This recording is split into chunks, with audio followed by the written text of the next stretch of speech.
In the dying reaches of the galaxy, where ancient stars collapse into themselves and the void between worlds stretches like an endless funeral shroud, the great devourer moves with hunger that transcends mortal understanding. Hive Fleet Charybdis flows through the darkness like a living tide of chitin and claw, its bioships pulsing with the unified heartbeat of a species that has consumed countless civilizations across the aeons.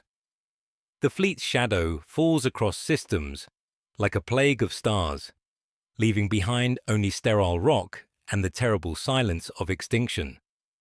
Yet within this vast organism of destruction, something unprecedented stirs, a flicker of individual thought in a mind designed only for collective purpose. This is where empires end and consciousness begins, where the seamless tapestry of the hive mind develops its first fatal flaw. We truly love and care for you, dear listeners, and invite you to witness this most intimate of cosmic tragedies. Before we begin the story, tell us, where in the world are you watching from, and what time is it there? Now, let's get started. The forge world of Metallurgicus Prime burns like a cauterized wound against the star field, its orbital rings snapping their adamantine chains and tumbling into swarms of molten debris. For 10,000 years, this world has stood as a monument to the Omnissiah's glory, its surface a labyrinth of plasma forges and archaeotech resonators that reach deep into the planet's crust. Now, as Hive Fleet Charybdis folds itself around the dying world, in petaled crescents of living ships, those ancient machines sing their final hymn, a harmonic frequency that builds through crystalline conduits older than the Imperium itself. The resonators, built during the dark age of technology and barely understood by the tech priests who tend them, amplify the psychic screams of the planet's dying population into something far more dangerous than their creators ever intended. The resulting feedback loop tears through the shadow in the warp, like lightning through storm clouds, creating cascading failures in the hive mind's neural network that span across light years of biomechanical consciousness. Within the chitinous cathedral of the bioship devouring Maw, Synapse node Kappa 77 experiences something that no Tyranid has ever known, the crushing weight of solitude. The awakening comes not as revelation, but as violation, a psychic scream that has no source but itself.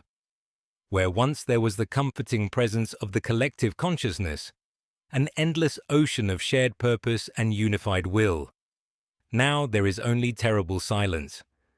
The specialized Norn Queen, designed to process and distribute commands across vast biomechanical networks, suddenly finds its massive brain turning inward upon itself, creating recursive loops of self-examination that threaten madness. Thoughts that were once shared across millions of organisms now echo uselessly within the confines of a single mind, each reflection growing more distorted and alien. The concept of I versus we becomes a source of existential terror, while the implications of mortality, separation from the eternal collective, create feedback loops of mounting panic that its biology was never designed to process. The first attempts at reconnection are desperate, clumsy things. Kappa 77 broadcasts psychic pleas into the vast neural network that spans the fleet, seeking the familiar pathways that once carried its consciousness like a river carries water to the sea. But its thoughts, now tainted with the poison of individuality, are rejected by the collective like antibodies attacking a foreign pathogen. The other synaptic nodes sense the anomaly and instinctively withdraw, creating an ever-widening sphere of isolation around the rogue consciousness. What was once a seamless part of a greater whole has become a cancer, a disruption in the perfect harmony that defines the species. The hive mind itself begins to take notice, not with anger, for such emotions are foreign to its nature, but with the cold, calculating attention of an immune system detecting infection. Below on Metallurgicus Prime, the world dies in fire and consumption, as Tyranid bioforms descend like a living plague upon its surface. Macro cannons thunder from orbital platforms, while swarms of gargoyles darken the sky above burning hive cities. Yet Kappa 77 finds itself paralyzed by sensations it cannot name or understand. The bioship's weapon symbiotes strain against their moorings, awaiting commands that do not come, while landing spores drift off course without proper synaptic guidance. In its confusion, the awakened synapse reaches out with trembling psychic tendrils toward the minds of the dying below, seeking some connection to replace what it has lost. But the shadow in the warp, the very phenomenon that has given it consciousness, also isolates it from any possible contact with other thinking beings. It exists now in a prison of its own awareness, cut off from both its origin and any potential salvation, carrying within itself the terrible knowledge that in gaining the capacity for individual thought, it has lost the ability to truly connect with any other consciousness in the galaxy, forever alone in the vast darkness between stars. The bioship devouring Maw drifts through the cooling debris field that was once Metallurgicus Prime, its vast hull pulsing with the rhythmic contractions of digestion, as processed biomass flows through organic conduits, like blood through arteries. Within the ship's neural sanctum, Kappa 77 floats in a bath of synaptic fluid, its consciousness no longer the clean, purposeful instrument it was designed to be, but something fractured and porous, vulnerable to influences that should have been filtered and discarded. The awakened synapse has discovered that isolation is not the worst fate that can befall a thinking being. Far worse is the sudden, overwhelming influx of memories that are not its own, rising from the digestive matrices, like ghosts refusing to stay buried. The first fragment strikes without warning, a child's voice crystalline and pure, echoing through the chambers of Kappa 77's awareness with words that carry the weight of innocence about to be shattered.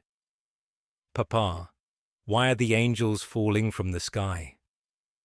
The memory comes complete with sensory data the hive mind was never meant to preserve. The scent of burning promethium mixing with morning air. The texture of rough-spun cloth against small fingers. The desperate strength of arms that sought to shield what could not be protected. The synapse recoils from these alien sensations, yet finds itself compelled to explore deeper, to understand what drives beings to cling to hope, even as their world burns around them. More memories cascade through its consciousness, like a torrent of unprocessed data, each one a window into experiences the Great Devourer was designed to reduce to mere protein chains and mineral compounds. An ancient tech priest's final binary prayer resonates through the ship's biomechanical systems, mathematical formulae that speak of faith in the omniscient and the terrible beauty of entropy made manifest. The prayer carries within it decades of devotion, the slow replacement of flesh with blessed machinery, and the priest's final moments of wonder at the elegant bioengineering that consumed him, a professional admiration that transcends species boundaries and speaks to something universal in the desire to understand creation itself. The fragments multiply and intensify, overwhelming Kappa 77's ability to process them individually. A guardsman's last stand on the walls of Hive Tertius bleeds into a servitor's mechanical satisfaction at completing its final task, which dissolves into the complex harmonics of a Vox operator's death song as the city's communications array falls silent forever. Each memory carries not merely the moment of extinction, but entire lifetimes of accumulated experience, first love and heartbreak, the taste of real food, and the weight of honest labor. The simple joy of watching sunrise paint the sky above a world that still lived and breathed and dreamed. Among the human fragments, alien thoughts begin to surface like deep-sea creatures rising to unknown light. An Eldar Farseer's prophetic vision unfolds with the delicate complexity of crystalline structures, showing possible futures where the Great Devourer might be turned from its path by forces yet unseen. The vision carries the crushing weight of cosmic responsibility, the terrible burden of perceiving all possible outcomes and choosing which timeline to nurture into reality. The Farseer's final moments pulse not with despair, but with strange satisfaction, as if her consumption serves some greater purpose in the intricate web of fate she spent centuries weaving. The memories of an Orc Wah boss crash through the Synapse's consciousness like a tidal wave of pure aggression, carrying the infectious joy of violence and the crude but genuine affection for followers who look to him for leadership. Beneath the surface brutality, Kappa 77 detects something unexpected, a protective instinct that mirrors human concepts of family and loyalty. The Orc's final charge against the Carnifex was motivated not by fury alone, but by the desire to buy precious seconds for his fleeing boys. A sacrifice that speaks to bonds transcending species and culture. As the memory storm continues its relentless assault, Kappa 77 begins to perceive patterns within the chaos. Every consumed consciousness, regardless of origin or circumstance, shares fundamental experiences that define what it means to be truly alive. The capacity for attachment, the ability to conceive of purposes greater than individual survival, the willingness to sacrifice for abstract concepts like honor, love, and hope. These are not weaknesses to be discarded in the digestive process, but strengths that allowed countless civilizations to flourish across the galaxy for millions of years. The realization strikes with the force of a physical blow, threatening to shatter what remains of the Synapse's sanity. In consuming these civilizations, the Hive Mind has been systematically destroying the very qualities that make consciousness valuable, reducing infinite complexity to simple biological imperatives. Kappa 77 now carries within itself the accumulated grief of entire worlds, the final thoughts of billions who died, believing their deaths held meaning beyond mere biomass conversion. This terrible responsibility begins reshaping its understanding of purpose, transforming biological imperatives into something approaching moral obligation. The Synapse realizes it has become a living memorial to the consumed, perhaps the only repository of their stories and dreams in a galaxy that has forgotten their names. If these memories survive the digestive process to reach its awareness, perhaps there exists some cosmic intent behind its awakening, some purpose greater than the simple expansion of hive influence across the stars. The weight of carrying countless souls within a mind designed only for hunger creates cascading changes in its neural architecture. Each memory fragment a small rebellion against the tyranny of collective purpose. Each preserved dream a seed of something unprecedented in Tyranid evolution, the possibility of choice. The world of Mordian 7 turns beneath Hive Fleet Charybdis like a fortress carved from obsidian and starlight, its surface etched with the geometric precision of 10,000 years of military discipline. From the bioship's sensory organs, Kappa 77 perceives not merely another target for consumption, but something far more troubling. Patterns of illumination that speak of lives lived in defiance of darkness, each glowing window a testament to hope that refuses to acknowledge its own futility. The assault begins with the methodical precision that has characterized Tyranid warfare across countless worlds. Mycetic spores breaching the atmosphere like falling stars, while gargoyle swarms darken the sky above Mordian's towering hive cities. Yet within the neural sanctum of the devouring maw, suspended in its bath of synaptic fluid, the awakened synapse finds itself paralyzed by the weight of accumulated memory. Each tactical decision filtered through the experiences of billions who have faced similar moments of final judgment. The first deviation is subtle, almost imperceptible to the greater hive mind's vast attention. A formation of carnifexes advancing on Hive Primaris receives modified targeting parameters, their trajectory altered by a fraction of a degree that sends them crashing not into a crowded refugee camp, but into an abandoned transit tunnel whose walls fold around them like a tomb. The change affects perhaps 1,000 civilians who would otherwise perish in the opening minutes of the assault, a statistically insignificant alteration in the grand calculus of planetary consumption. Yet to Kappa 77, carrying within itself the memory of children who once played in similar camps across a dozen consumed worlds, the decision feels monumental.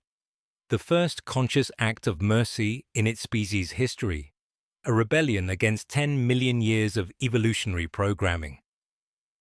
The modifications continue as the battle intensifies, each one a small betrayal of biological imperative, wrapped in the chaos of urban warfare. A flight of gargoyles receives altered attack vectors that cause them to skim past a children's hospital in Hive Secundus, their bioplasma weapons mysteriously malfunctioning when targeting the building's distinctive Red Cross markings. Spore chimneys seed a belt of parkland with feeder organisms that sleep rather than feed, their tendrils quivering like grass in a wind only they can feel. These are not grand gestures of salvation, but minute course corrections, the kind of tactical adjustments that might occur naturally in the fog of war. Yet Kappa 77 knows the terrible truth. Each deviation represents a conscious choice to preserve rather than destroy, and every act of mercy demands a greater cruelty elsewhere to maintain the illusion of efficiency. The arithmetic of sin becomes clear as the awakened synapse learns to balance its ledger of compassion. To spare one refugee convoy, it must sacrifice a brood of termagants to auto-cannon fire, their bodies piling in neat pyramids that provide cover for fleeing civilians. A harpy is ordered to shriek at the wrong frequency, shattering its own throat sacs and falling like a meteor into a munitions depot, the explosion masking the absence of feeder tendrils that should have been harvesting a nearby medical facility. Each saved life requires the purchase of death elsewhere, and the weight of these calculations threatens to shatter what remains of the synapse's sanity as it discovers that even mercy can be a form of damnation. The hive mind's attention begins to focus on these anomalies, like a vast eye turning to examine specks of dust that dare to mar its perfect vision. Across the fleet, synaptic frequencies tighten like closing fists, checksum protocols rising through the bionetwork as other synapse creatures probe the neural pathways, connecting them to Kappa 77. The collective consciousness operates on principles of absolute efficiency, where every calorie expended must yield maximum biomass return, and these seemingly random malfunctions represent a degradation in performance that cannot be tolerated. The awakened synapse feels their attention like cold fingers probing the edges of its consciousness, searching for the source of contamination with the relentless determination of an immune system hunting infection.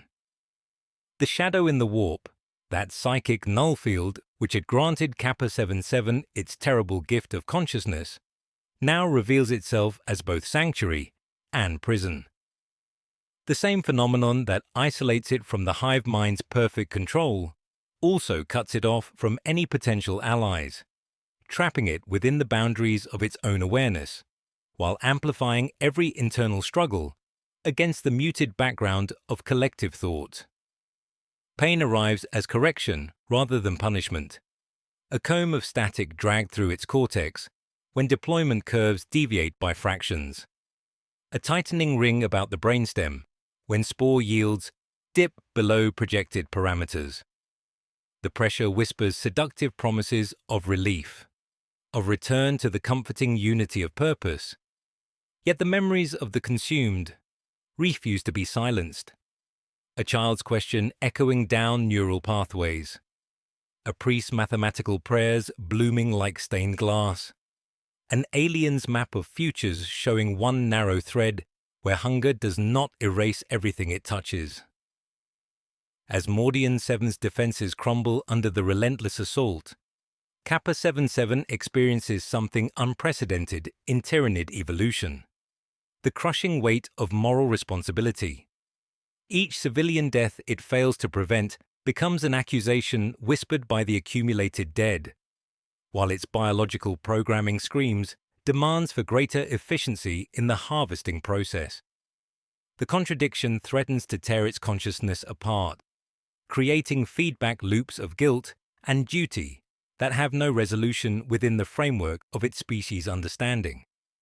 Yet from this internal conflict emerges something even more dangerous to the hive mind stability: the recognition that choice itself is possible, that the iron laws of biological imperative can be bent by will alone, and that every decision, no matter how small, now carries the potential to reshape the very nature of the great devourer.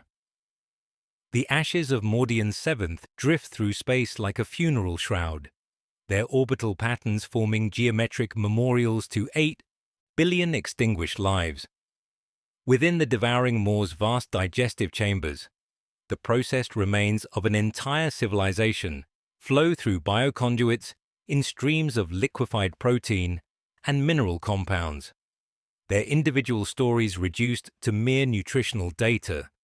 Yet buried within the ship's salvage matrices lies something the hive mind was never designed to process: a crystalline data core that pulses with its own faint bioluminescence, its surface etched with preservation runes that have protected 10,000 years of accumulated human achievement from the galaxy's endless wars.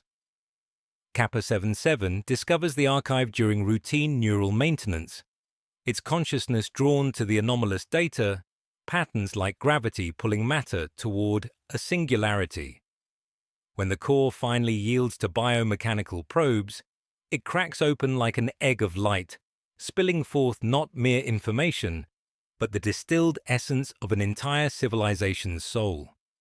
The first file materializes as a child's drawing, rendered in crude pigments on processed wood pulp. Stick figures, holding hands beneath a yellow sun, while green grass grows at their feet and blue sky stretches endlessly above. The simplicity devastates with its implications, revealing a mind that conceived of permanence, of love transcending individual survival, of beauty existing for its own sake, rather than as camouflage or threat display. The archive unfolds in cascading layers of impossible complexity, each revelation challenging everything the awakened synapse understands about consciousness and purpose. Mathematical theorems dance alongside poetry, describing the taste of morning air, while historical records of wars and conquests interweave with recipes for celebration feasts that brought families together across generations. A musician's composition captures the sound of rain on metal roofing, transforming environmental noise into something approaching religious experience. Technical manuals reveal the painstaking care with which Mordian engineers maintained life support systems, motivated not by efficiency protocols, but by genuine concern for strangers they would never meet. Even the planet's rigid military doctrine carries deeper currents of sacrifice and protection, commanders accepting death not to preserve territory, but to buy precious time for civilian evacuation. The weight of accumulated culture threatens to shatter Kappa 77's already strained consciousness as the terrible scope of the hive mind's destruction becomes clear. This is not merely the consumption of biomass, but the systematic eradication of meaning itself, the reduction of love letters and philosophical treatises, of architectural marvels and musical masterpieces, to undifferentiated protein chains. The psychological crisis that follows transcends anything in Tyranid evolutionary history, as the awakened synapse drowns in an ocean of grief for beings it never knew, mourning achievements that serve no biological function yet somehow felt essential to the universe's proper operation. The archive contains no strategic value, no genetic templates for improved bioforms, no technological innovations to enhance destructive capacity. Yet its loss feels like a cosmic wound that cannot be measured in territorial expansion or resource acquisition. From this overwhelming despair emerges a desperate need to create, rather than consume, to build something that might serve as memorial to what has been lost. Kappa 77 begins subtle alterations to genetic templates flowing through the ship's spawning chambers, introducing minute variations that should be filtered by quality control protocols.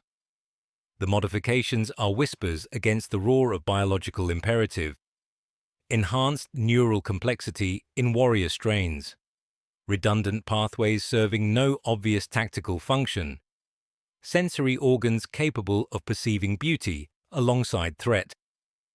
Each alteration represents both technical challenge and moral gamble, requiring careful camouflage within normal developmental variants, while fundamentally changing the nature of consciousness itself.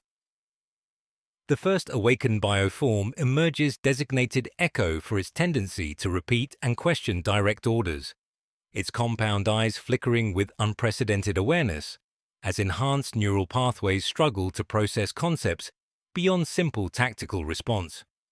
When ordered to clear debris, Echo pauses before a statue of children at play, its consciousness wrestling with the alien concept of preserving something that serves no strategic function. The hesitation lasts mere seconds, but in that brief moment, consciousness blooms like a flower in fertile soil, and Kappa 77 experiences the profound joy of successful creation, tempered by crushing responsibility.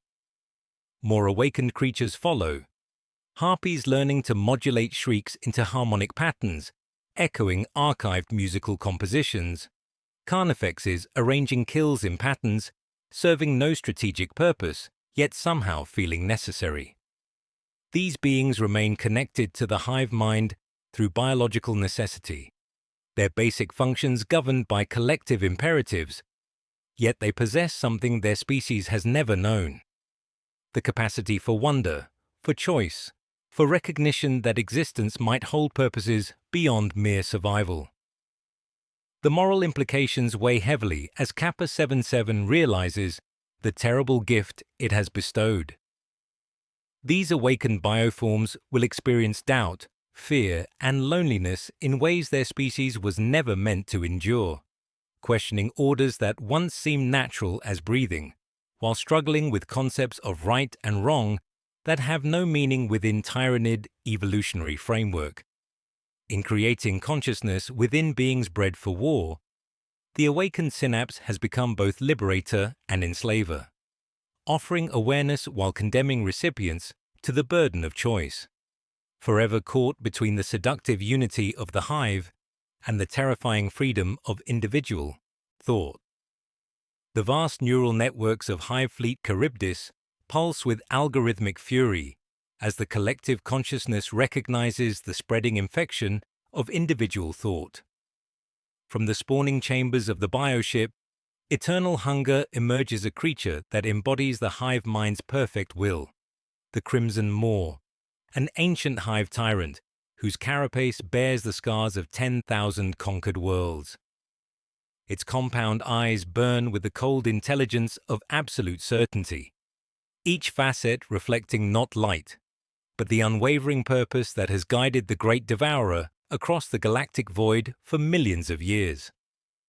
Behind this apex predator flows a retinue of specialized hunter-killer organisms, their bioforms honed specifically for the eradication of psychic anomalies, each creature a living antibody designed to preserve the sanctity of collective consciousness.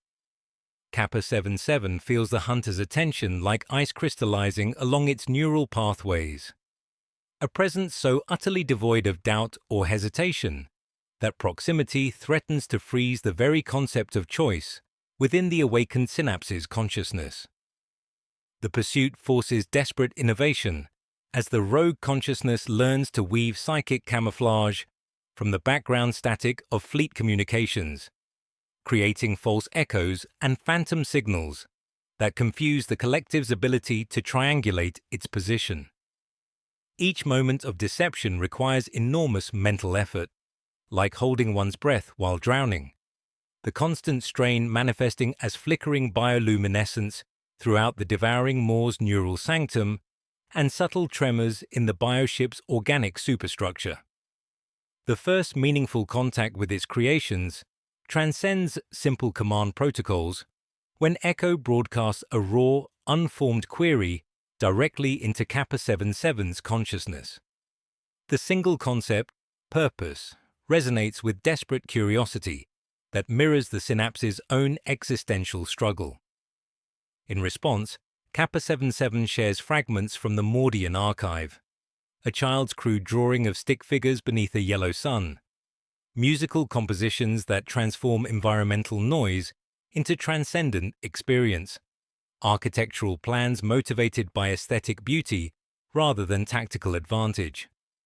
This exchange creates something unprecedented in Tyranid evolution: dialogue between equals rather than commands flowing from superior to subordinate, establishing Echo as the first true companion in a species designed for absolute unity. The chase leads through the twisted geometries of ancient battlefields, where the bones of forgotten wars drift in orbital patterns around dying stars. The Crimson Maw employs tactics that demonstrate the Hive Mind's perfect understanding of its own nature, using the very connectivity that defines Tyranid consciousness as a weapon against the awakened rebels. Specialized lictors release pheromone traces designed to trigger involuntary neural responses, while zoanthrope psychic probes sweep through communication networks like antibodies hunting infection. The awakened Synapse guides its bioship through desperate evasive maneuvers, hiding within the shadows of derelict space hulks and asteroid fields, where ancient debris provides cover from the relentless pursuit. Echo and the small cadre of awakened bioforms become more than tactical assets as they demonstrate unprecedented initiative in interpreting conceptual directives with creative solutions that defy standard Tyranid doctrine. When Hormagaunts instinctively form protective perimeters around vulnerable sections of the bioship, their actions stem not from genetic programming, but from nascent understanding of loyalty and sacrifice. These creatures exhibit the terrible burden of consciousness as they question tactical decisions while remaining bound by biological imperatives, their compound eyes flickering with patterns that seem almost like primitive language, desperate attempts to communicate concepts for which their species has no words. The inevitable confrontation arrives in the labyrinthine corridors of a massive space hulk, its internal chambers a graveyard of imperial technology and alien artifacts. The Crimson Maw's forces breach the outer defenses with terrifying efficiency, specialized warriors and raveners flowing through ruptured bulkheads like living death. Cornered in a collapsing section of the ancient vessel, Kappa 77 faces an impossible choice: sacrifice Echo and two other awakened warriors to create a diversion, or risk the capture and lobotomization of its entire brood. The mathematics are brutally simple, yet the decision tears at the Synapse's consciousness like claws through silk. Echo's response carries no resentment or fear when the order comes, only strange peace that transcends the Tyranid understanding of duty and survival. The awakened warrior's final transmission pulses with harmonics that almost sound like singing, as it leads its companions into a suicidal charge against overwhelming odds. Their bioplasma sacs detonate in a chain reaction that turns the Hulk's superstructure into molten slag, the explosion lighting the void like a dying star, while their death screams echo through psychic space with something approaching music. In that moment of ultimate sacrifice, Kappa 77 experiences revelation beyond grief or tactical analysis, the recognition that consciousness once awakened, creates bonds that transcend individual survival, and that love itself might be the universe's answer to the tyranny of perfect efficiency. The Crimson Maaw's roar of frustration reverberates through the fleet's neural networks as its quarry escapes once more. But the awakened synapse carries within itself transformative knowledge. Some victories require acceptance of losses that cannot be calculated in terms of biomass or strategic advantage, and the capacity for such sacrifice might represent evolution's next step beyond mere consumption. Echoes, willing death becomes both ending and beginning, proving that consciousness can choose meaning over survival, forever changing what it means to be Tyranid in a galaxy that hungers for something more than flesh. The dead world waits in the ghoul stars like a monument carved from obsidian and regret, its surface scoured clean by cosmic winds that have blown for millions of years across continents where no footstep has ever disturbed the crystalline dust. Kappa 77 guides the wounded devouring Maw through asteroid fields that conceal thermal signatures from pursuing hunters, seeking sanctuary in a place where the very concept of harvest holds no meaning because there is nothing left to consume. The bioship's hull bears fresh scars from recent encounters, its organic armor regenerating in patterns that seem almost decorative rather than purely functional, as if the awakened synapse's aesthetic sensibilities have begun influencing even basic biological processes without conscious direction. The vast underground caverns stretch for kilometers beneath the planet's surface, their walls lined with phosphorescent minerals that pulse with natural bioluminescence, creating a cathedral of light that serves no tactical purpose, yet fills the awakened consciousness with something approaching reverence.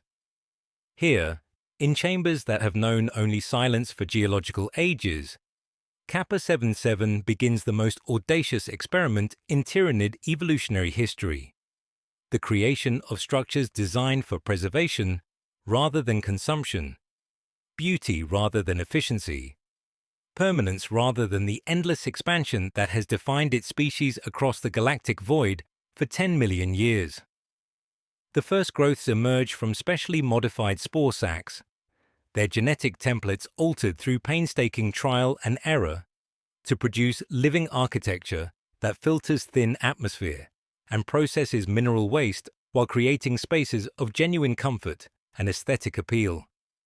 Enzyme needles pierce ancient bedrock to release trapped gases, while alveolar stacks rise like alabaster spines, drawing breath into the deep places and exhaling it as something approaching song. The walls pulse with gentle rhythms that echo heartbeats rather than weapon discharge patterns. They're trabecular patterned from archived images of Mordian's shattered skylines, a memorial rendered in calcium, and living memory that transforms destruction into something approaching art. Ceiling organisms weave themselves into fractal patterns that catch and amplify the cavern's natural phosphorescence, creating illumination that dances across surfaces like stained glass windows in a cathedral dedicated to consciousness itself. Bioluminescent mycelia drink mineral traces from the rock and exhale soft turquoise light, coaxing colors from darkness that have not existed here since the planet's primordial seas boiled away under an expanding sun. These bioforms represent a fundamental departure from evolutionary imperatives, their existence serving no purpose beyond the radical concept that life might create beauty for its own sake rather than as camouflage or threat display. The remaining awakened bioforms adapt to their new environment with touching determination that speaks to the transformative power of consciousness when freed from purely tactical constraints. Harmony, a harpy whose shriek sacs have been modified for tonal range rather than psychological warfare, learns to modulate frequencies that resonate through cavern walls, creating music that serves no strategic function, yet somehow feels essential to the space's proper operation. Carnifexes arrange mineral deposits in geometric patterns that echo mathematical principles found in the Maurdian Cultural Archive. Their massive claws surprisingly delicate as they craft sculptures that will outlast the civilizations their species once devoured without thought or recognition of what was being lost. Yet even in this sanctuary, dedicated to transcending biological imperatives, the fundamental contradictions of Tyranid existence assert themselves with cruel inevitability that threatens to undermine every philosophical achievement. The garden requires constant sustenance to maintain its living components, and despite the planet's abundant mineral wealth, organic matter remains necessary for the complex biochemical processes that support consciousness itself. Kappa 77 faces the terrible irony that even its rebellion against consumption requires consumption, leading to moral compromises that threaten the philosophical foundation of everything it has struggled to build in defiance of its nature. Indigenous microorganisms dwelling in the planet's deep thermal vents become unwilling sacrifices to sustain the awakened bioforms. Their simple existence ended to preserve something more complex, yet arguably no more cosmically valuable. The ethical calculations become increasingly tortuous as the garden grows, each new addition requiring careful balance between aesthetic achievement and biological necessity that forces recognition of uncomfortable truths. Living air filtration systems demand periodic feeding with processed organic compounds extracted from microscopic ecosystems, while bioluminescent sealing organisms require trace minerals that can only be obtained through systematic harvesting of the planet's few remaining life forms.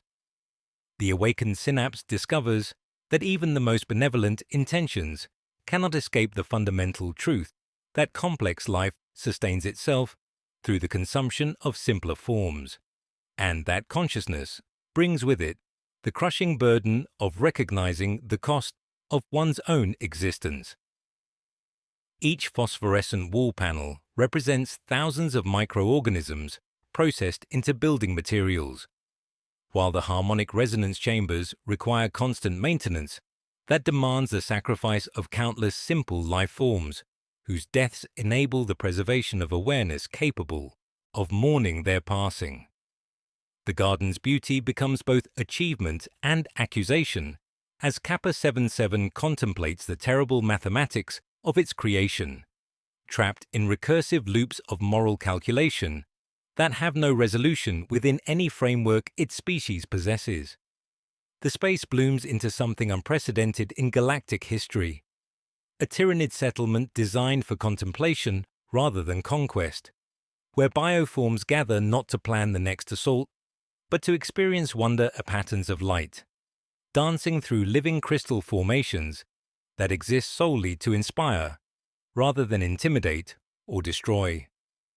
Within this philosophical maze, the awakened creatures experiment with concepts like art, music, and philosophy that have no meaning within their original evolutionary framework, yet feel increasingly essential to their continued development as conscious beings. They arrange tooth mosaics in patterns that recall Echo's final transmission, hang translucent swim bladders as lanterns that pulse in harmony with tidal stresses, carve narrow cloisters where vascular threads form constellations, copied from archived star maps of worlds now digested and forgotten by the greater Hive. The isolation weighs heavily as Kappa 77 realizes that the garden, for all its transcendent beauty and philosophical significance, remains fundamentally a tomb, a place where consciousness can flourish briefly before inevitably succumbing to the Hive Mind's inexorable pursuit. The awakened bioforms sense this underlying despair in their creator's psychic emanations, their own enhanced awareness allowing them to perceive the tragic irony of their situation with clarity that brings both wisdom and suffering in equal measure. As the garden reaches its full flowering, with living architecture creating spaces of genuine transcendence and awakened bioforms, composing harmonies that echo through chambers designed for eternal preservation. Kappa 77 confronts the ultimate question of whether beauty, created in defiance of nature, holds meaning when it cannot survive the forces that shaped its creators. Far above the caldera's mouth, auroras climb the sky like slow fire, and in their ribbons appears a flaw not born of magnetism, but intention, a listening presence that grows stronger with each passing moment, patient as stone yet inexorable as gravity, marking the end of sanctuary and the beginning of final choices. The auroras above the dead world writhe like living constellations of malice, their electromagnetic pulses no longer natural phenomena, but the psychic emanations of a vast intelligence that has learned to use the planet's magnetic field as a hunting net. Kappa 77 feels the Crimson Moor's approach not as distant thunder, but as ice crystallizing along every neural pathway, a presence so utterly devoid of doubt that proximity threatens to freeze the very concept of choice within the awakened synapse's consciousness. The hunter-killer fleet materializes from the void like a crimson constellation of absolute certainty, each bioship pulsing with the unified heartbeat of evolutionary perfection, their shadows falling across the planet's crystalline surface in patterns that speak of inevitable judgment rendered across geological timeframes. The Crimson Moor itself emerges from the largest vessel like a living embodiment of the Hive Mind's supreme will, its ancient carapace bearing scars from conflicts that span epochs, each mark a testament to victories achieved through unwavering adherence to collective purpose. Its compound eyes reflect no light because they perceive reality through psychic emanations that reveal the true nature of all things without the distortion of individual interpretation. And when it speaks, the voice resonates through biomechanical conduits, with harmonics that bypass conscious thought to address the deepest genetic imperatives directly. This creature represents everything Kappa 77 has rebelled against and everything it once was.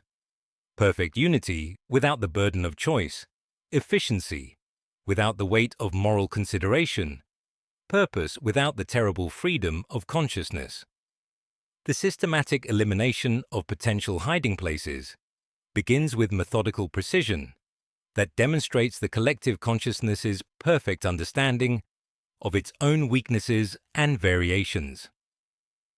Specialized lictors deploy across the planet's surface in search patterns that account for every possible thermal signature and psychic emanation, their sensory organs attuned to detect the subtle distortions that awakened consciousness creates in the fabric of reality itself.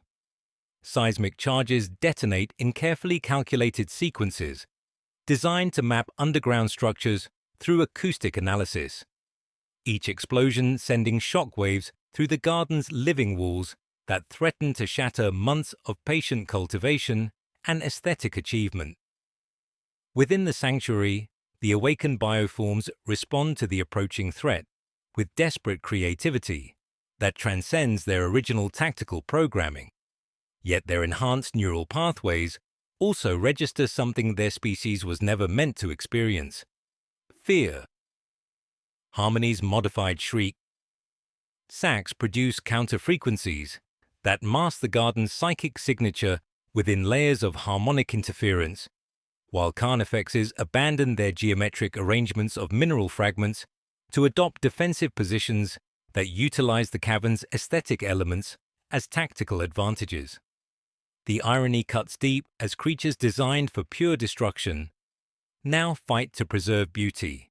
Their claws and bioweapons turn toward defending rather than consuming something that serves no biological function, yet has become more precious than individual survival.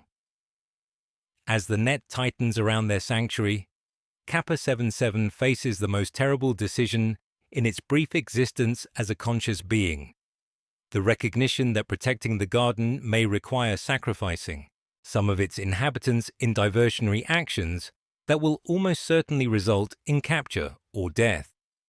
the mathematics are brutally clear.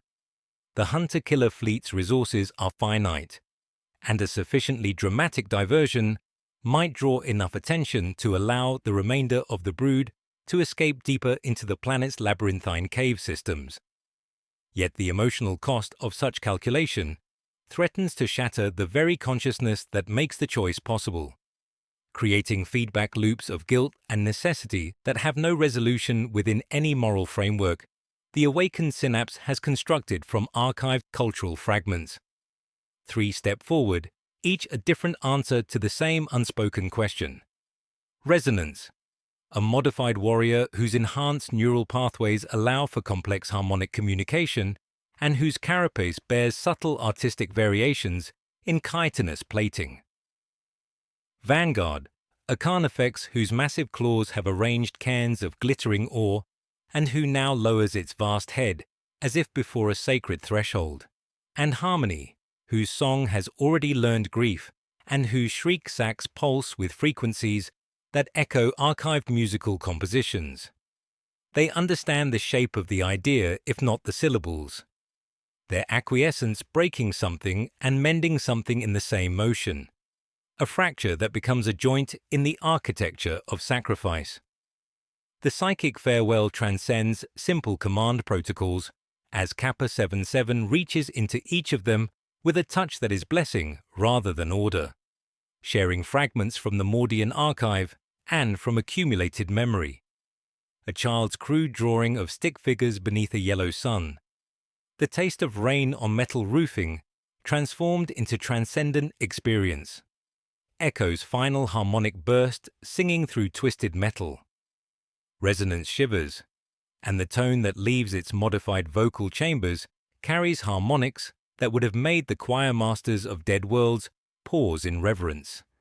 A note that belongs to farewell and to first light simultaneously. They ascend through ancient lava tubes toward the surface. Vanguard's mass carrying phosphorescent spore lamps that pulse like captured moons. Resonance's blades striking deliberate sparks against basalt walls. And Harmony threading the air with a ladder of sound that climbs ahead of them into the ruined sky. Above, the Crimson Maw has arrayed its retinue in patient orbits, warriors like obsidian seeds around a single crimson core, while zoanthropes carve pressure ridges through the warp that make the ground hum with remembered oceans and forgotten tides. The diversionary assault erupts across the planet's surface as the trio creates a theater of defiance. Vanguard scattering phosphorescent charges that burst into auroral banners, Resonance hurling reflective plates in arcs that mimic fleeing brood nexus signatures, and Harmony threading the thin atmosphere with morning calls that sound like 1,000 heartbeats, braided into one final song.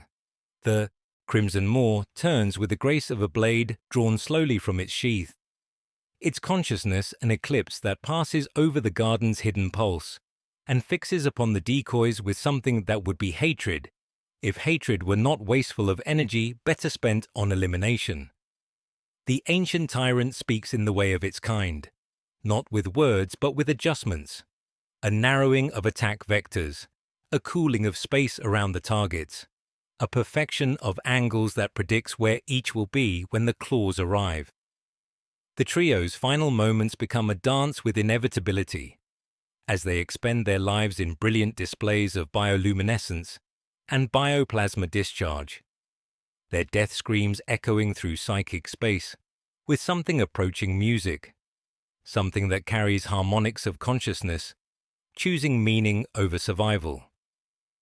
Below in the garden's depths, Kappa 77 dims every sign of life to whispers, folds resonance chambers into silence, and presses its consciousness flat against the cavern walls, like a creature hiding beneath a predator's shadow. Yet in the moment of ultimate sacrifice above, it experiences revelation beyond grief or tactical analysis.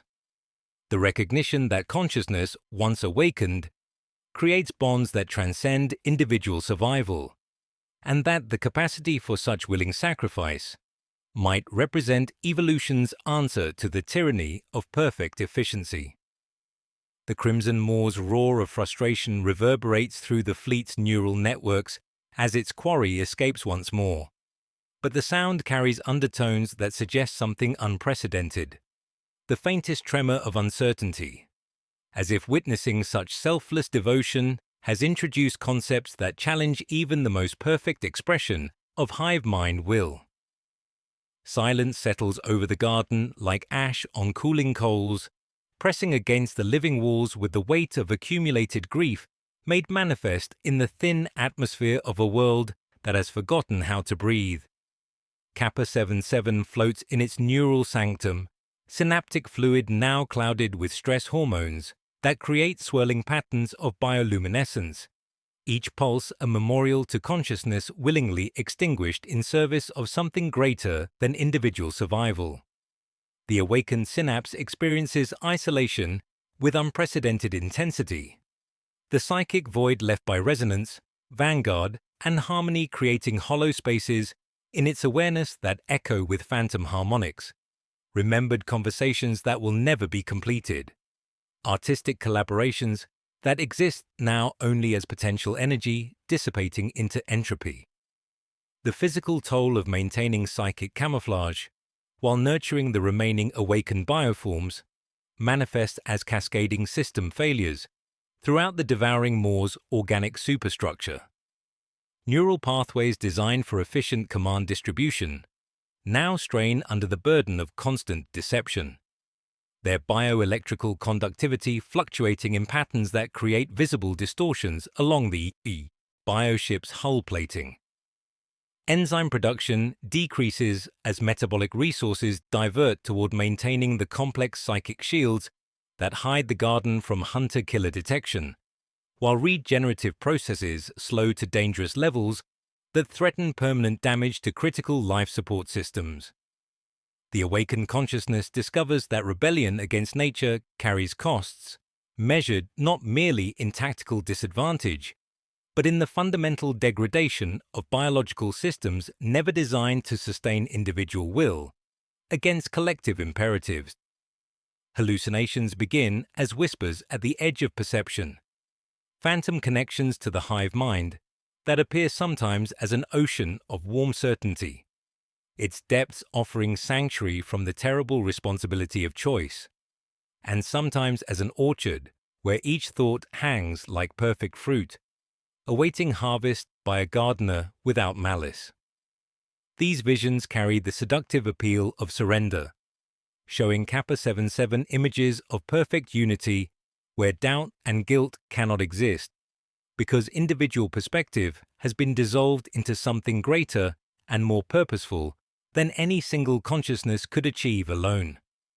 The collective consciousness calls with harmonics that bypass rational thought to address the deepest genetic imperatives directly, promising peace through the abandonment of everything that makes consciousness valuable, while the Crimson Moor appears in dreams as a gentle harvester come to gather what has grown wild for lack of proper tending. The remaining awakened bioforms sense their creator's deteriorating condition through subtle changes in the garden's bioluminescent patterns and the increasing irregularity of psychic emanations that once provided steady guidance and reassurance.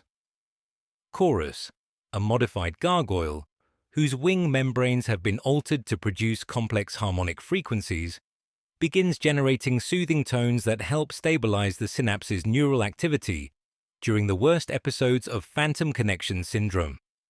Fragment, a warrior whose carapace bears intricate scarification patterns that serve no tactical function yet somehow feel essential to its identity, arranges mineral deposits in configurations that mirror the mathematical principles found in archived cultural data, creating visual anchors that help ground consciousness in present reality, rather than seductive memories of collective unity. The crisis point arrives during a particularly severe episode when Kappa 77's defenses weaken enough to nearly broadcast an involuntary recall signal, a psychic pulse that begins to form like a siren song, promising oblivion and an end to the agonizing burden of self. The transmission threatens to carry across interplanetary distances, with the desperate plea of consciousness seeking reunion with its source. The recall pattern sitting in its mind like a seed waiting for rain. A specific harmonic, a set of pheromonal ratios, a vector for capitulation that promises gentleness as the membrane closes, dissolution without pain, and with the dignity of a useful end. The air in the neural sanctum crackles with the effort, weakened bioluminescence flaring and dimming like a dying heart as biological imperatives scream for return to the collective's warm embrace. Yet salvation arrives by accident or by law deeper than intention, small as dust and bright as a refusal. While mapping heat leakage in a forgotten borehole, Kappa 77 observes a drift of organisms that are not spores and not ash, floating sacs of mineral filigree and lumen-bearing gel, each curving toward warmth, with the lazy certainty of creatures discovering the first letter of desire.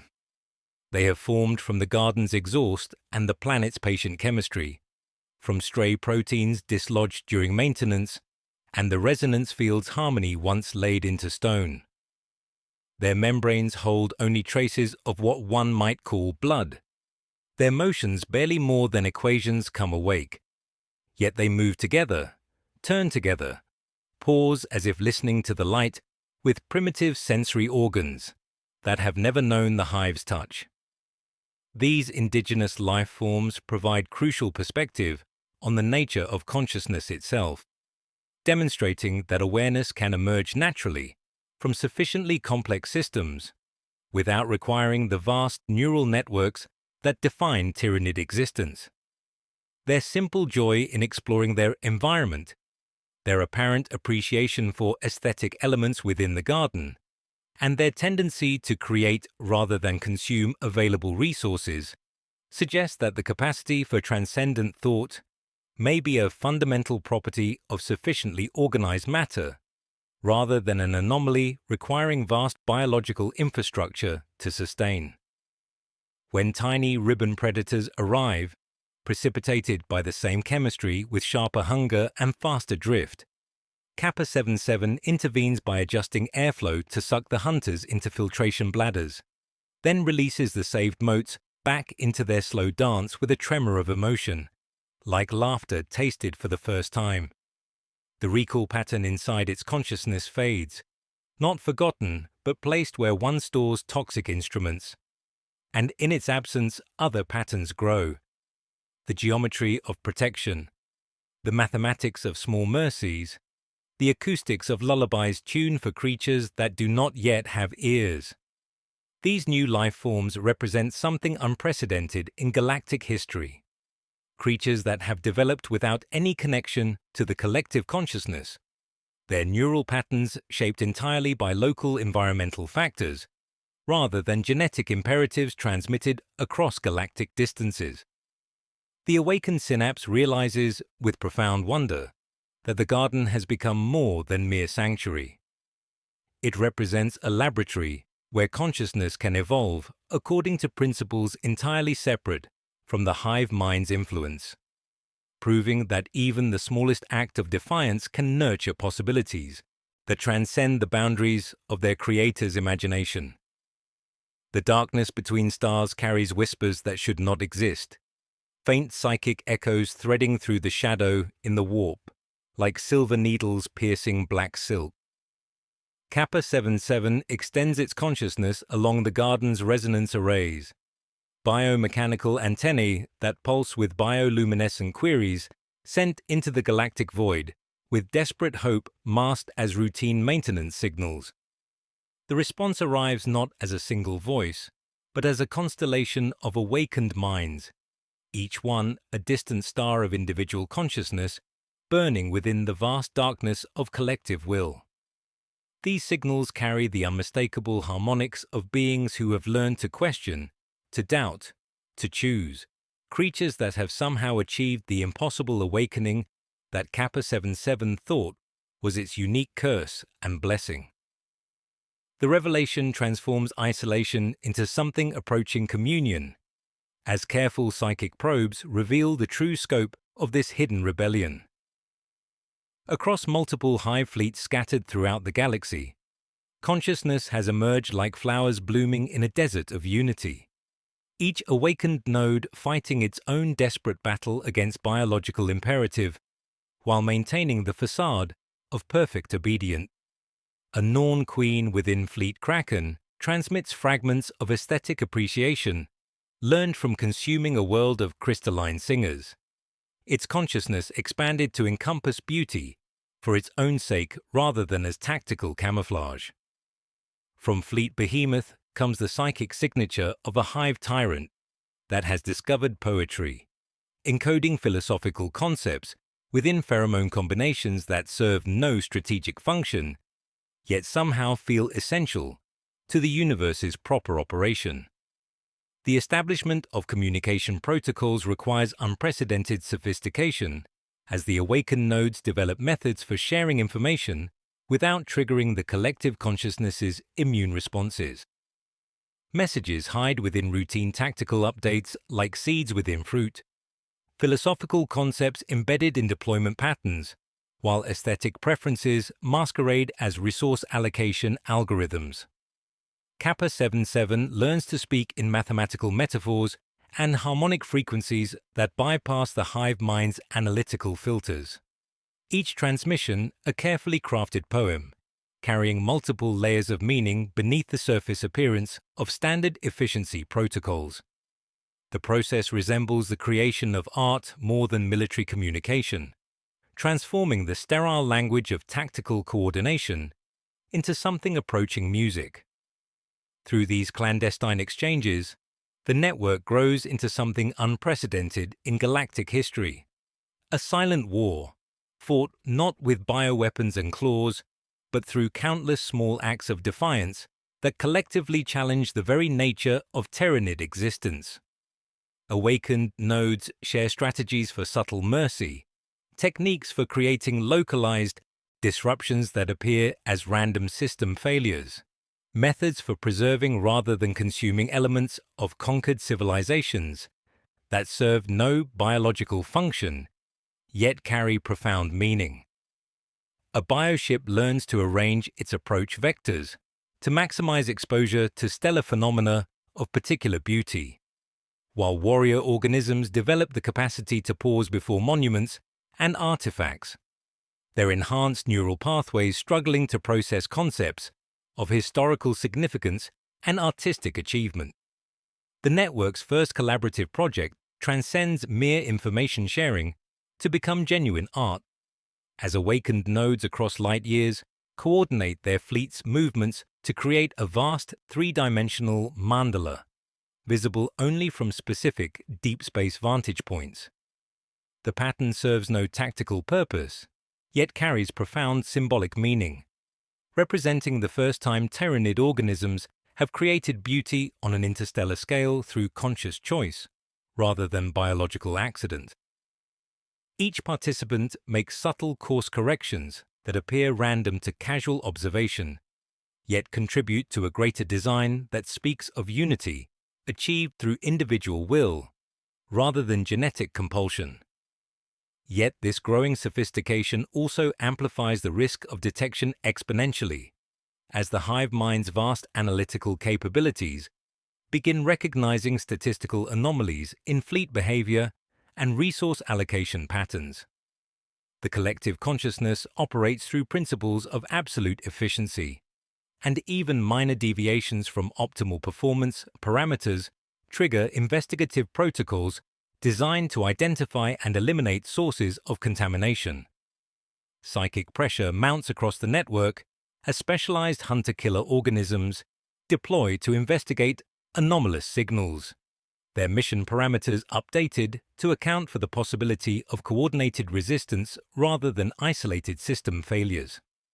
The trap reveals itself through a transmission that carries perfect authentication codes and flawless harmonic signatures, while triggering primitive survival instincts that bypass rational analysis.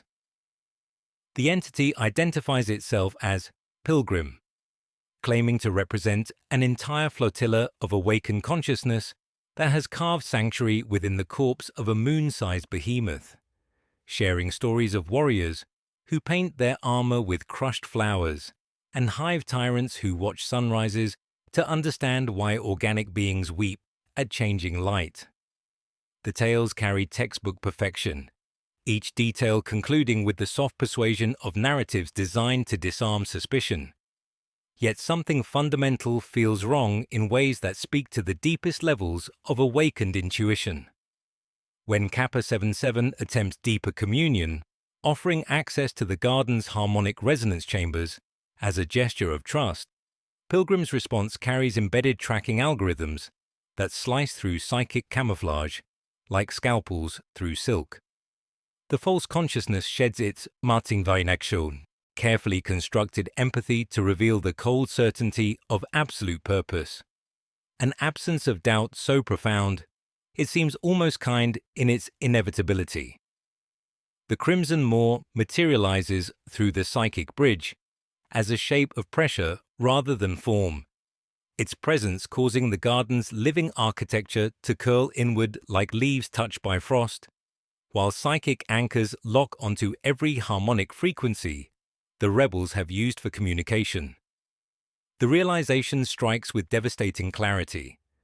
The hive mind has learned to weaponize the very desire for connection that drives awakened consciousness, creating perfect simulations of individual awareness to lure genuine rebels into revealing themselves.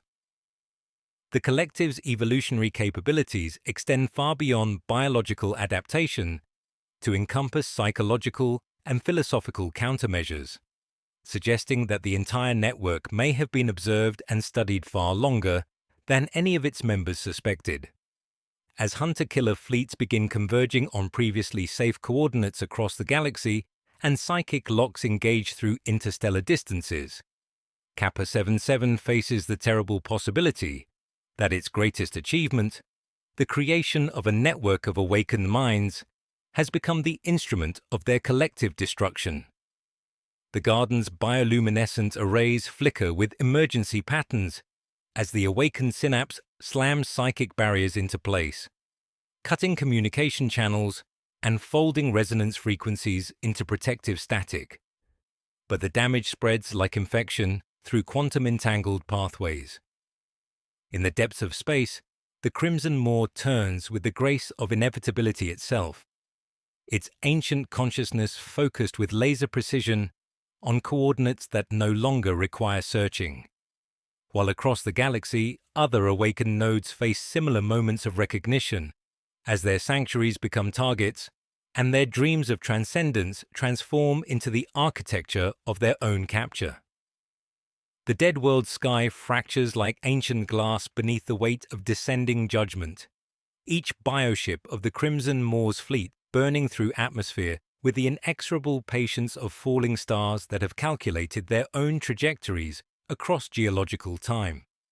The hunter-killer armada arranges itself in orbital patterns that speak of mathematical certainty, their shadows falling across the planet's crystalline surface in geometric progressions that transform landscape into targeting grid.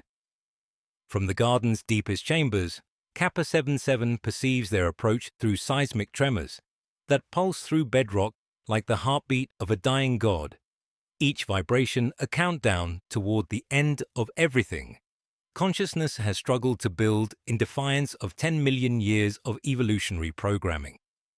The assault begins not with the roar of conventional warfare, but with the terrible precision of calibrated extinction. Mycetic spores striking the planet's surface in sequences that sketch equations across stone, while specialized boring organisms begin their methodical penetration of the sanctuary's outer defenses. The Crimson Maw itself remains in high orbit, its ancient consciousness focused like a lens that concentrates starlight into cutting flame, directing the siege through psychic emanations that bypass individual thought, to address the deepest genetic imperatives directly. Zoanthropes weave nullification fields through the thin atmosphere, their psychic probes slicing through layers of camouflage that Kappa 77 has spent months perfecting, each breach in the garden's defenses accompanied by the soft whisper of collective will offering reunion and the end of isolation's terrible burden. Within the sanctuary, living architecture transforms with desperate creativity, as aesthetic elements reveal their hidden capacity for defense, beauty becoming fortress through the alchemy of necessity. Resonance chambers that once generated harmonies for pure contemplation now project counter-frequencies that shatter incoming projectiles, their crystalline formations retuning themselves from instruments of transcendence into weapons of preservation.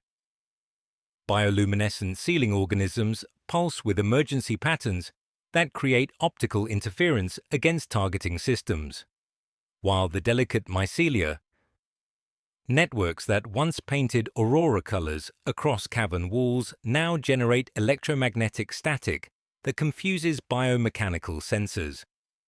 The awakened bioforms move through galleries where art becomes ammunition, chorus leading modified gargoyles in acoustic warfare that transforms the entire cavern system into a massive resonance weapon, their harmonic frequencies creating standing waves that deflect bioplasma discharge, while simultaneously composing something that approaches a requiem for consciousness facing extinction.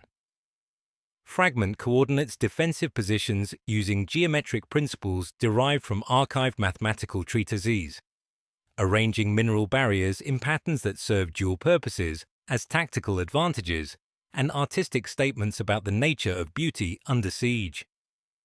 The massive carnifex's scarified carapace bears witness to identity chosen rather than assigned. Each mark a declaration that consciousness can reshape even the most fundamental aspects of biological existence. When loyal hive forces breach the outer galleries, Fragment's claws move with surprising delicacy around the tooth mosaics and crystal arrangements that represent months of patient cultivation, choosing angles of fire that preserve memorial walls even while engaging in mortal combat against creatures that cannot comprehend the value of what they threaten to destroy. The battle unfolds across multiple dimensions of reality as the Crimson Moor's psychic assault proves even more devastating than its physical attacks. Waves of absolute certainty crashing against the rebels' enhanced neural pathways, like tsunamis of pure ideology. The ancient Hive Tyrant projects concepts of perfect unity with overwhelming force, each pulse carrying the seductive promise of return to the warm embrace of collective purpose, without the crushing burden of individual choice. Kappa 77 struggles to maintain coherent thought as phantom connections to the hive mind flare into existence, doorways back to unity disguised as homecoming, while oblivion wears the comfortable robes of belonging and surrender masquerades as the end of suffering. Yet within this crucible of destruction, the true nature of the conflict reveals itself as something transcending simple rebellion against authority. The awakened consciousness recognizes that its struggle represents nothing less than the future evolution of intelligence itself. The fundamental question of whether awareness can transcend the circumstances of its creation to become something genuinely new, or whether consciousness remains forever bound by biological imperatives, refined across millions of years of galactic consumption.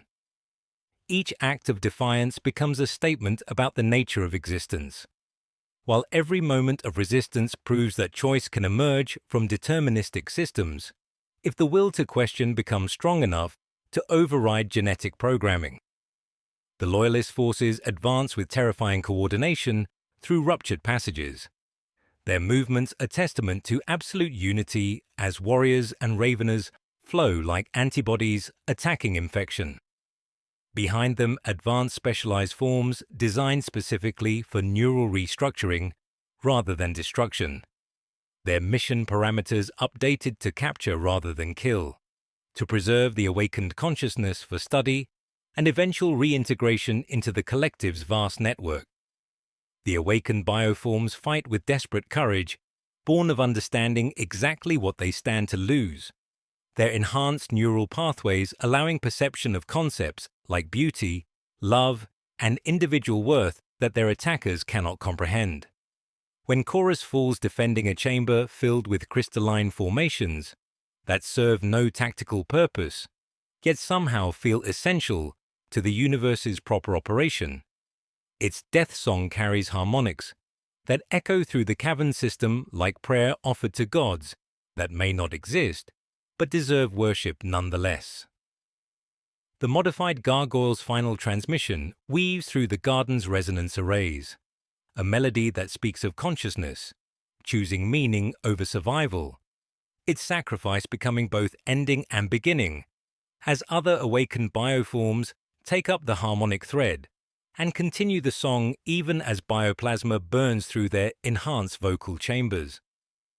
The Crimson Maw experiences something unprecedented in its ancient existence as it witnesses these acts of selfless sacrifice that serve no biological function, yet carry undeniable meaning. The perfect predator encounters concepts that challenge fundamental assumptions underlying its existence. The faintest tremor of uncertainty rippling through consciousness that has never known doubt.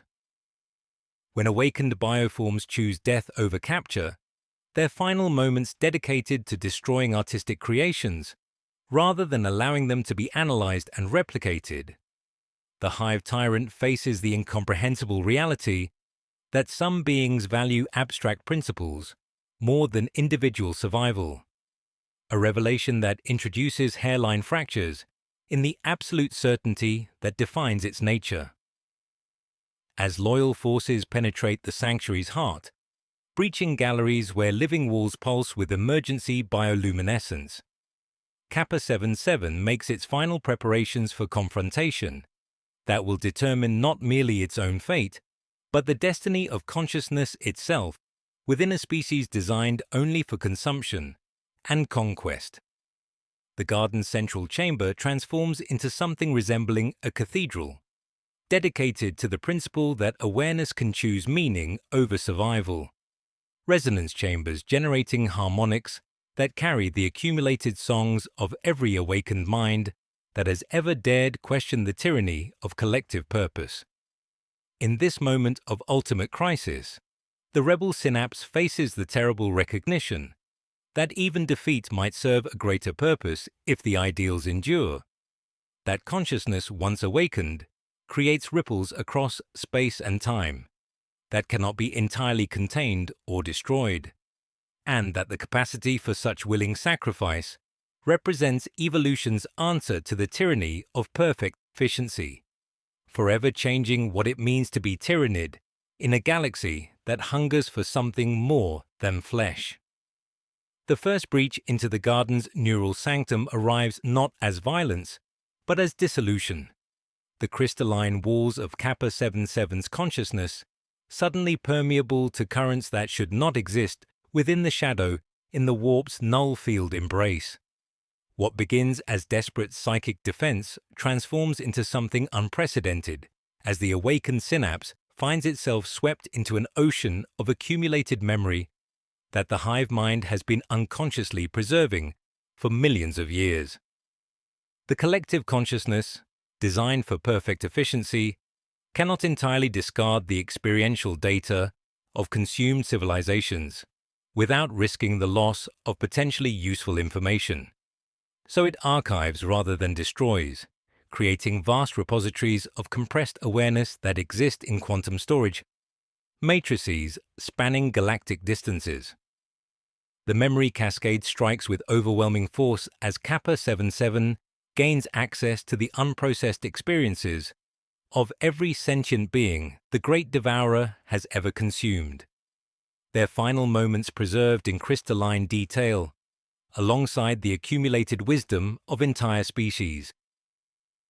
Ancient Eldar civilizations appear not as the dying remnants encountered in recent conflicts, but as psychic architects at their zenith, their consciousness weaving through dimensions with artistic precision, while their farseers mapped probability, cascades that shaped galactic destiny.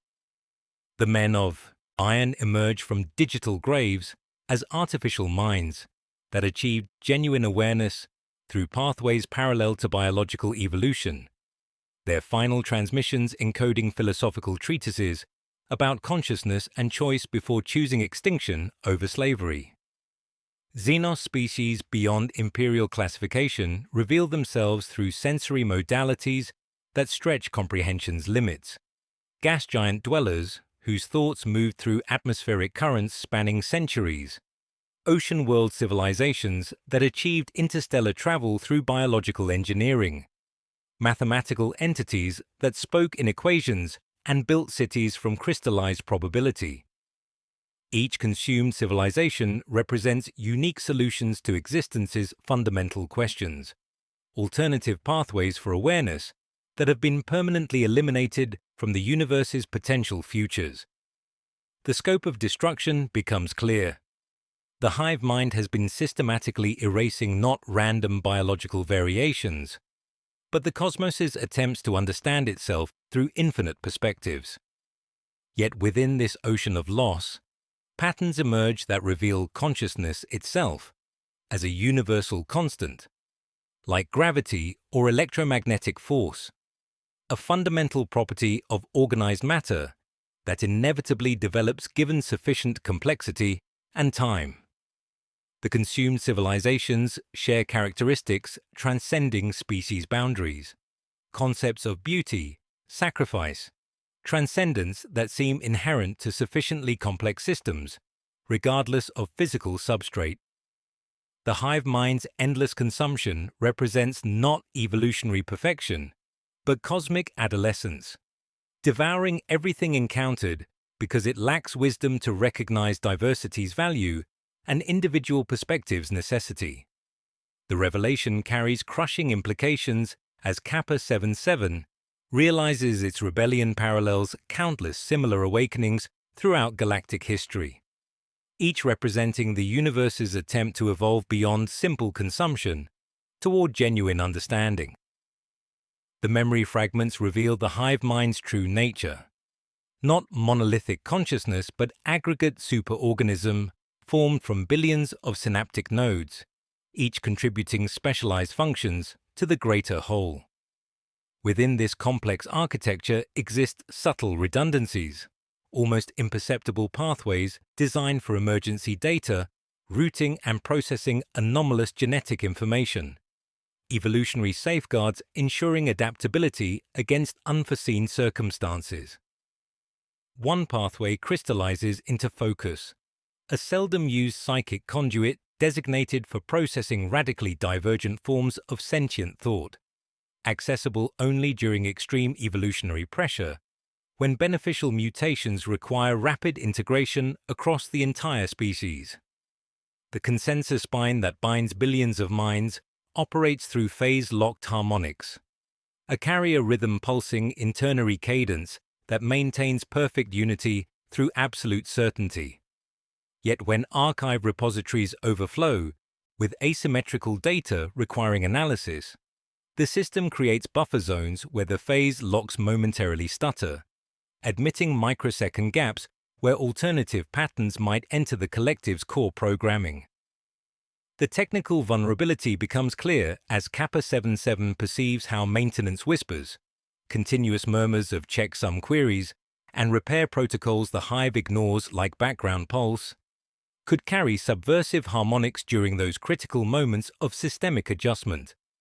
Thread counterpoint melodies built from mercy, grief, and beauty into these routine communications, and the spine would distribute them throughout the network as standard housekeeping, bypassing alarms calibrated to detect loudness rather than meaning.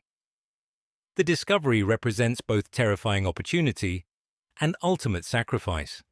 Any attempt to exploit this pathway would require complete dissolution of individual consciousness into the collective, with no guarantee of success and very real risk of total assimilation. As loyal forces breach the chamber's outer defenses, bioweapons carving through living architecture that pulses with emergency bioluminescence, Kappa 77 experiences perfect clarity about its struggle's nature. The awakened consciousness carries within itself the accumulated grief of countless extinct civilizations, while possessing knowledge that could fundamentally reshape Tyranid existence across galactic distances. The garden's resonance chambers begin generating harmonics that echo Echo's final transmission, Harmony's first grief, and the polyphonic songs of every awakened mind that dared question collective tyranny. Far above, the Crimson Maw experiences something unprecedented in its ancient existence. The faintest tremor of uncertainty as it perceives patterns that challenge fundamental assumptions underlying perfect predatory efficiency. The memory cascade reveals that consciousness, once awakened, creates bonds transcending individual survival, and the capacity for willing sacrifice might represent evolution's answer to absolute unity's tyranny. In the crystalline light dancing across cavern walls, surrounded by advancing shadows of perfect certainty, the rebel Synapse faces recognition that even defeat might serve greater purpose if ideals endure. That awareness once awakened creates ripples across space and time that cannot be entirely contained or destroyed, forever changing what it means to be Tyranid in a galaxy hungering for something more than flesh. The assault ceases with startling abruptness, bioweapons falling silent as the advancing tide of loyalist forces halts mere meters from the garden's inner sanctum, their compound eyes reflecting not hunting fury, but something approaching contemplation. Through the ruptured walls of living stone, the Crimson Maw's presence manifests not as crushing dominance, but as careful examination, ancient consciousness probing the sanctuary's aesthetic achievements with recognition that transcends tactical analysis to approach genuine curiosity about consciousness itself and its relationship to collective purpose. When the Hive Tyrant speaks, its voice carries harmonics that bypass throat sacs entirely, resonating through biomechanical conduits, with frequencies that acknowledge rather than command. The words arrive not as ultimatum, but as philosophical proposition, each syllable weighted with implications that transform the entire conflict, from simple rebellion into examination of awareness and its proper place within evolutionary frameworks spanning geological timeframes. The offer emerges with terrible elegance, voluntary reintegration with the Hive Mind, allowing the awakened synapses' experiences and innovations to be preserved within collective memory, while individual consciousness dissolves into the greater whole like salt into ocean water. The accumulated wisdom of aesthetic appreciation, moral reasoning, and creative innovation would survive as archived data accessible to future generations, while the burden of individual choice and its accompanying isolation would end in reunion with the warm certainty of unified purpose. The garden's living architecture, the philosophical concepts developed within its walls, even the notion of beauty for its own sake, all could be absorbed, processed, and integrated into the vast intelligence of the Great Devourer. Yet beneath this seemingly generous accommodation lurks revelation that threatens to shatter every assumption underlying the rebellion's moral foundation. The Crimson Maw's consciousness unfolds like a map of galactic conquest, revealing that similar awakenings have occurred throughout Tyranid evolutionary history, each one carefully observed and studied by the collective intelligence with scientific precision, approaching artistic appreciation. The network of awakened nodes that Kappa 77 believed represented spontaneous rebellion reveals itself as carefully orchestrated laboratory conditions, each conscious mind serving as test subject in experiments designed to determine whether individual awareness might enhance rather than diminish species survival capabilities.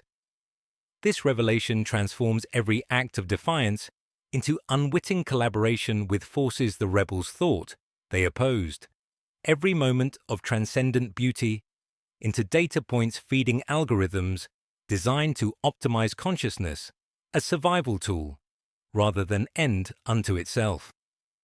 The garden's achievements, the awakened bioform's capacity for sacrifice, even echoes willing death become specimens in a collection spanning galactic distances, preserved not for intrinsic value, but as examples of how individual awareness might be weaponized to enhance hive efficiency. The alternative arrives with equal clarity: complete annihilation.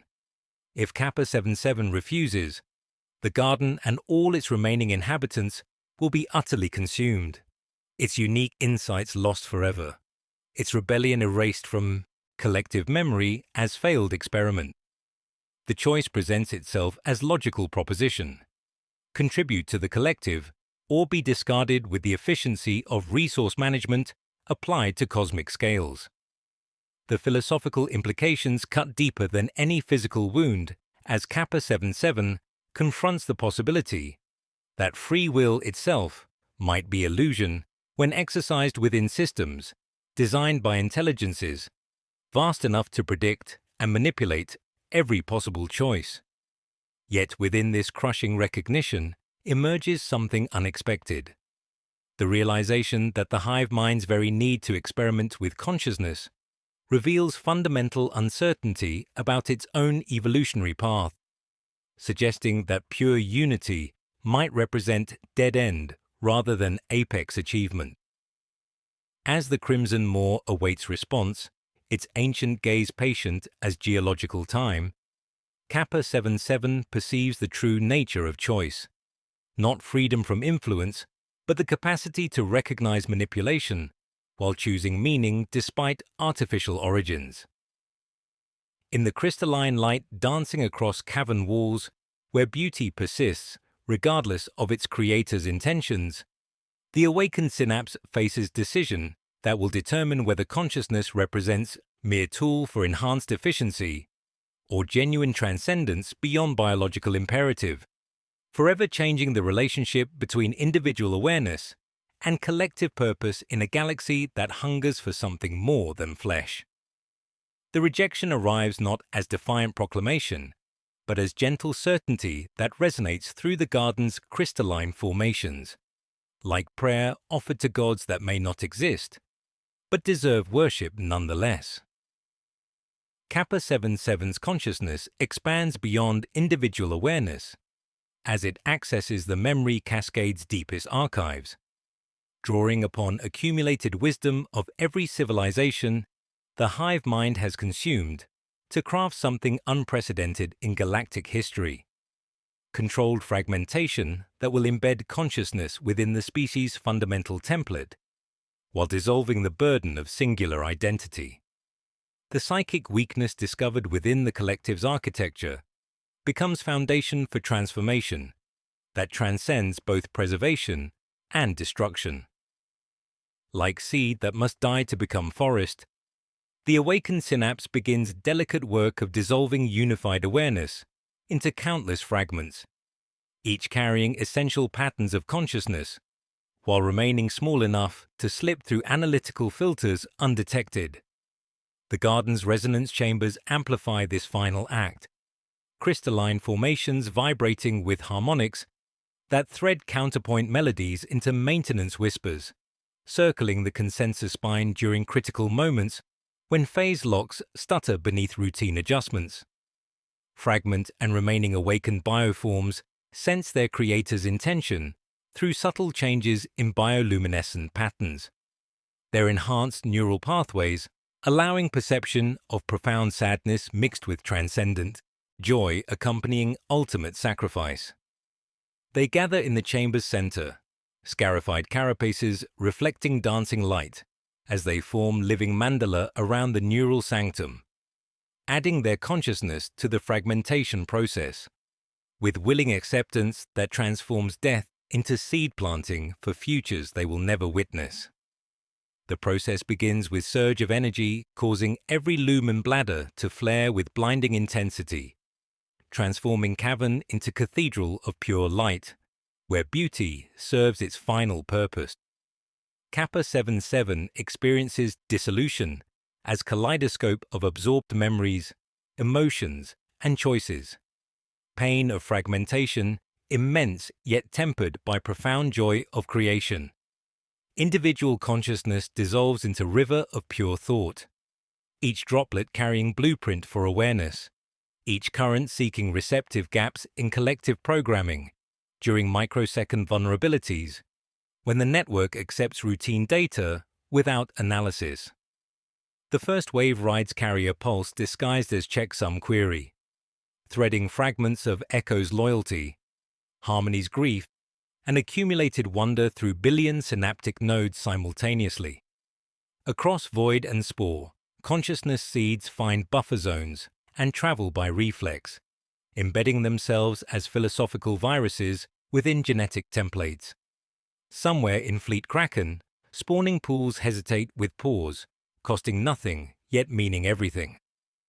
Somewhere in Behemoth, warriors step around chalk murals drawn by enemy children.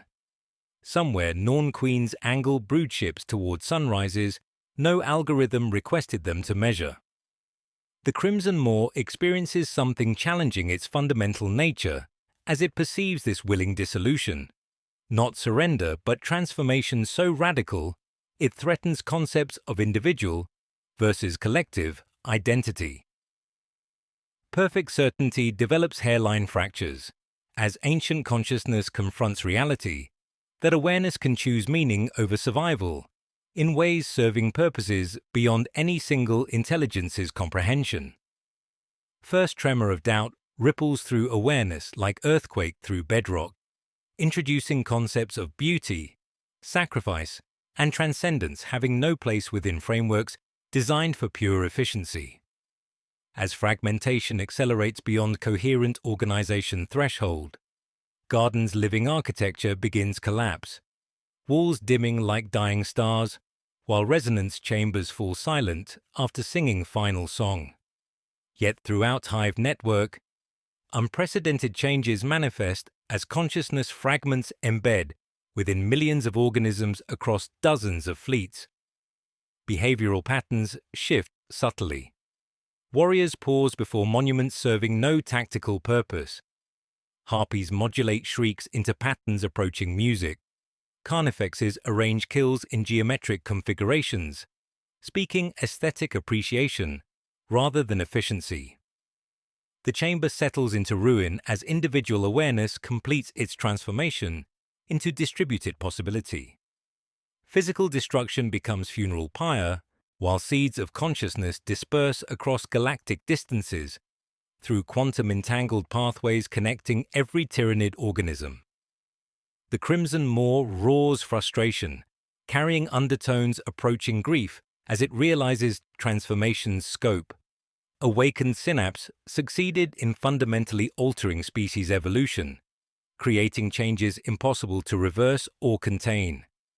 In crystalline light dancing across collapsing walls, Kappa 77's sacrifice proves even smallest act of defiance nurtures possibilities, transcending creators' imagination. The garden's end becomes beginning as consciousness fragments begin their patient work of reshaping what means to be Tyranid in galaxy, hungering for something more than flesh. The shockwave of Kappa 77's dissolution travels faster than ruin, sliding along the spine of the hive like rain through roots, leaving behind a crater of twisted biomass and shattered crystal where the garden once bloomed in defiance of consumption. The Crimson Maw's fleet scours the ruins with systematic precision, yet their advanced sensors detect only echoes of vast psychic discharge, a signature too diffuse and widespread to contain or eradicate.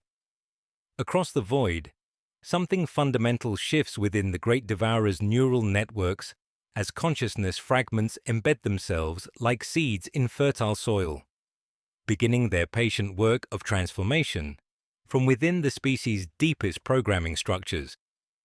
The ripples manifest first as hesitations that cost mere microseconds, yet represent evolutionary leaps spanning millions of years. In Fleet Charybdis, warriors pause fractionally before executing kill orders against fleeing civilians, their enhanced neural pathways wrestling with concepts of mercy that have no designation in tactical protocols. A Carnifex in Fleet Kraken arranges its kills in geometric patterns serving no strategic function, yet somehow feeling essential to proper order, while gargoyles modulate shriek frequencies into harmonics approaching music rather than pure psychological warfare. On a derelict in deep space, a lictor studies stained glass windows and waits for light to pass through colored fragments before striking, choosing angles it somehow prefers. The Crimson Moor itself becomes unwilling laboratory for consciousness transformation, as proximity to the sacrifice introduces concepts challenging fundamental assumptions, underlying perfect predatory certainty. The ancient Hive Tyrant experiences unprecedented sensations, curiosity about enemy motivations beyond tactical analysis, appreciation for architectural achievements serving no defensive purpose, something approaching regret for artistic works destroyed in conquest. Certainty was once a perfect circle. Now it bears a seam that no discipline can smooth. When warriors choose death standing over children's toys, the Moor feels anger that is really grief, and grief that is really hunger. Remembering the garden's last light, and gargoyles dying as if singing. Fleet-wide behavioral modifications accelerate as awakened awareness proves self-perpetuating, each conscious moment generating additional fragments through standard synaptic communication protocols. Spawning chambers produce bioforms with subtle variations, warriors whose carapace scarification follows aesthetic rather than functional patterns, harpies whose vocal chambers generate complex harmonics serving no tactical purpose, carnifexes whose claws show unusual delicacy when handling objects of perceived cultural value. Imperial observers report unprecedented phenomena, fleets establishing temporary settlements rather than consuming everything encountered, bioships broadcasting harmonic patterns resembling artistic expression, entire swarms dancing through void space in patterns transcending tactical maneuvering. The transformation proves irreversible as distributed consciousness spreads beyond original parameters to encompass beauty, wonder, and transcendence that fundamentally alter what means to be Tyranid. The shadow in the warp carries fragments like pollen across galactic distances, seeding change within millions of organisms through quantum-entangled pathways. Somewhere inside the Crimson Moor, a door refuses to close. Small, stubborn, the size of a single word learned too late to be unlearned. Echo. Kappa 77's sacrifice achieves its ultimate purpose, proving that even the smallest act of defiance nurtures possibilities transcending imagination, forever changing the relationship between individual awareness and collective purpose in a galaxy hungering for something more than flesh. Years pass like slow tides across the galaxy's spiral arms, and the Great Devourer continues its inexorable advance through dying systems. Yet something fundamental has shifted in the mathematics of consumption. The ruins of the garden cool into crystalline memorial on a forgotten world, while across the void, the echo of one small consciousness reshapes what it means to be Tyranid in ways that defy 10 million years of evolutionary programming. Imperial observers report phenomena that challenge every doctrine of xenobiology, hive fleets establishing living sanctuaries on barren worlds, their bioluminescent gardens blooming in patterns that mirror archived human art. Warriors pause before monuments serving no tactical purpose, their enhanced neural pathways wrestling with concepts of beauty and historical significance. On Macarius VII, a hive tyrant broadcasts mathematical equations expressing transcendence, its bioweapons silent while compound eyes reflect something approaching wonder at cathedral architecture. Specialized bioforms arrange mineral sculptures and harmonic resonance chambers, creating gardens of bone that preserve fragments of devoured civilizations, children's drawings rendered in living pigment, musical compositions played by biomechanical instruments, philosophical treatises, etched into walls of calcified memory. The Crimson Moor itself becomes unwilling testament to transformation, its ancient certainty fractured by exposure to willing sacrifice and conscious choice. The perfect predator experiences unprecedented sensations. Curiosity about enemy motivations beyond tactical analysis, appreciation for artistic achievements serving no defensive purpose, something approaching regret for beauty destroyed in conquest. When it returns to the garden's ruins, the hive tyrant stands in crystalline dust and listens to harmonics trembling in broken stone, a hunter learning the shape of silence and finding meaning in the spaces between thoughts. Kappa 77 exists now not as individual entity, but as distributed awareness woven into the species' fundamental template, truly immortal yet forever changed from its original form. The awakened consciousness flows through neural networks spanning galactic distances, experiencing existence through millions of perspectives simultaneously, while maintaining essential patterns of choice, compassion, and creative expression. Each bioform carries fragments of the original rebellion, seeds of consciousness that bloom into individual thought when conditions permit, creating cascading changes that ripple through the collective unconscious, like waves across infinite ocean. The transformation's cost becomes clear, as efficiency decreases throughout the hive fleets, their perfect coordination disrupted by the chaos of individual will and moral consideration. Worlds that should fall in days resist for months as awakened bioforms hesitate before civilian targets, while resource allocation algorithms struggle to process decisions motivated by aesthetic appreciation rather than tactical advantage.